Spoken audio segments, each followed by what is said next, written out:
आजमगढ़ जिले के दीदारगंज थाना अंतर्गत चकिया नूरपुर का मामला है, जहां चुनावी रंजिश को लेकर जयसराज पुत्र राम आश्रय को पहले से ही घात लगाकर बैठे राधेश्याम यादव पुत्र नरसू नागेंद्र यादव पुत्र रामलखन यादव, लालचंद पुत्र मिठाई लाल, अशोक यादव पुत्र कन्हैया यादव, राम भुवन पुत्र बाबूलाल ने लाठी डंडे और धारदार हथियार से हमला कर दिया। हमला इतना भयानक था कि जयसराज यादव को संभालने का मौका नहीं मिला। शोरगुल पर आए जयसराज यादव के भाई और उनके भतीजे को भी बीच बचाव में चोटें आई, तो वहीं गांव के और लोग भी बीच बचाव में दौड़कर आए। तब तक जयसराज यादव के सर सहित पूरे शरीर में भारी जख्म बना दिए गए। पूरा मामला चुनावी रंजिश का ही है। गदाईपुर ग्राम सभा में त्रिकोणीय मुकाबले में 3 प्रत्याशी राम अवध यादव, श्याम बहादुर यादव, विजय राजभर ने अपना दमखम दिखाया, जिसमें विजय राजभर विजयी हुए। तिलमिलाए श्याम बहादुर यादव के समर्थक राधेश्याम यादव, नागेंद्र यादव, लालचंद यादव, अशोक यादव, राम भुवन यादव ने खेत से घर आए जयसराज यादव पर हमला कर बुरी तरह से उन्हें घायल कर दिया। तो वहीं जयसराज यादव को आजमगढ़ के किसी हॉस्पिटल में एडमिट किया गया है, जहां पर उनकी हालत नाजुक बनी है। तो वहीं डॉक्टरों का कहना है कि होश आने में महीनों लग सकते हैं। अब यहां पर दीदारगंज पुलिस की कार्यशैली पर सवाल उठता है कि क्या दीदारगंज थाना ऐसी घटना होने का इंतजार करती है। यदि 14 अप्रैल की मारपीट को दीदारगंज थाना संज्ञान में ली होती तो 11 मई को इतनी बड़ी घटना नहीं होती। वहीं जब इस मामले पर थाना अध्यक्ष से केमास न्यूज के रिपोर्टर से बात हुई तो थाना अध्यक्ष ने किसी प्रकार की जानकारी न होने की बात कही। ऐसी कार्रवाई हो जाए कि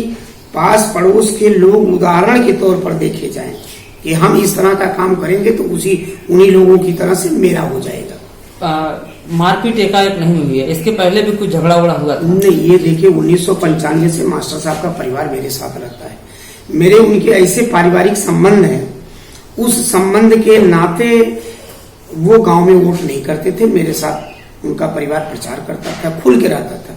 इन लोगों को उसकी ईर्ष्या थे, इसी से मास्टर साहब के परिवार से ये लोग जलन रखते थे और दुश्मनी पिछले चुनाव से ही थी। पिछले चुनाव में जो पिछला चुनाव बीता था, इसके पहले जो उनका 5 साल का कार्यकाल था, तब से दुश्मनी चली आ रही थी। ये एकाएक नहीं हुआ है, ये एक तरह से उसकी तैयारी थी, तैयारी करके इन लोगों ने किया। मेरे कहने का मतलब ये है प्रधान जी कि मारपीट जो भी रिसेंटली हुई है, जो 11, 12, 13, 14 में जो भी मार हुई है, इसके पहले भी झगड़ा 11 तारीख के 14 तारीख को हुआ था। 14 तारीख को सूचना जो है थाने पर दी गई, मौखिक रूप से टेलीफोन से मास्टर साहब ने दिया था कि ऐसे ऐसे लोग मेरे परिवार को गाली दे रहे हैं, लेकिन अब ये था कि उसको रिटर्न नहीं दे पाए थे। इस विषय पे क्या आपकी भी थानाध्यक्ष से बात हुई थी? नहीं, हमारी बात नहीं हो पाई थी, हमारी बात नहीं हुई थी, हमारी बात नहीं हुई थी, लेकिन मास्टर साहब की बात। सर, मेरा नाम राजकुमार यादव और श्री राम आश्रय यादव जी। तो यहाँ पर मारपीट का कुछ मामला था, तो क्या मामला था उसको पूरा बताएं। सर, मैं ग्राम प्रधान का चुनाव था। मैं हमेशा, मेरे पारिवारिक संबंध है रामवत यादव गारोपुर। मेरे गांव से भी एक प्रत्याशी श्याम बहादुर यादव वर्तमान प्रधान थे, जो है मैं उनका साथ नहीं दे रहा था। इस बात को लेकर जो है राधेश्याम यादव जी मेरा पड़ोसी है, ये हमेशा जो है हमारे परिवार से रंजिश रखते थे। उसी के क्रम में जो है ये 14 तारीख को मेरा प्रशिक्षण था। मैं अपनी भाभी का प्रशिक्षण था, मेरा 9 को हो गया था। मैं भाभी को लिवा के जा रहा था तो ये बहुत भद्दी गाली दे रहे थे कि तुम ये 7 साल रामवत का सपोर्ट कर रहे हैं, जबकि काम बढ़िया श्याम बहादुर करते हैं।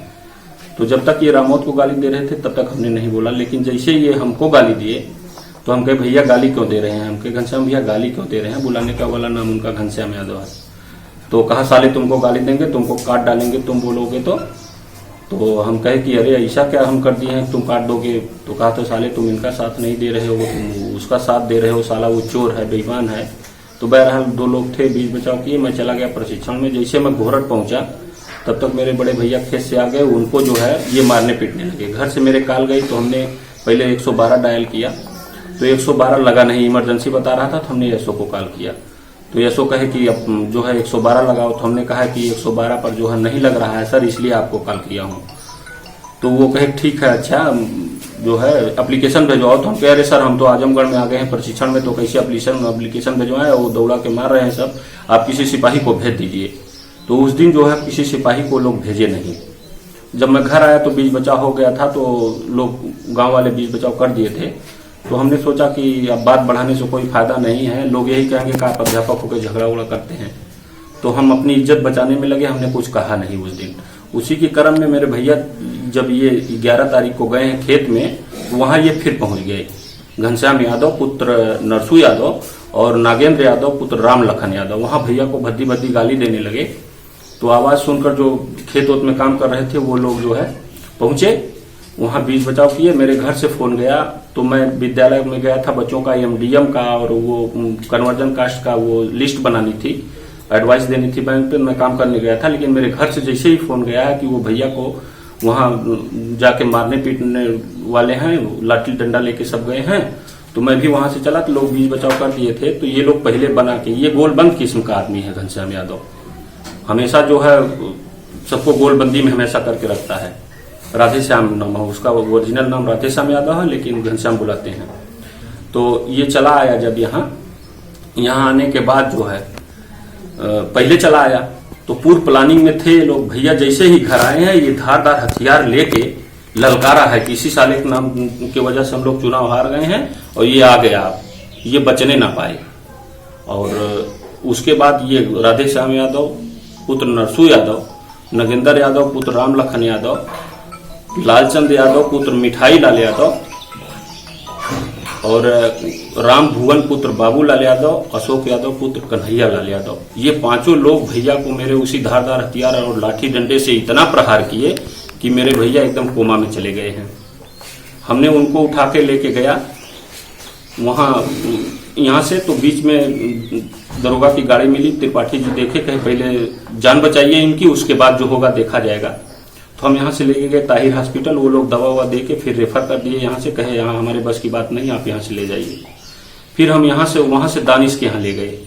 दानिश जैसे देखे हैं, पूछे हैं, कंडीशन देखे, कहे मेरे बस की बात नहीं, मेरे पास वेंटिलेटर खाली नहीं है। वो कहे कि डॉक्टर और 2-4 ठो हैं, आप उनके यहाँ लेके चले जाइए।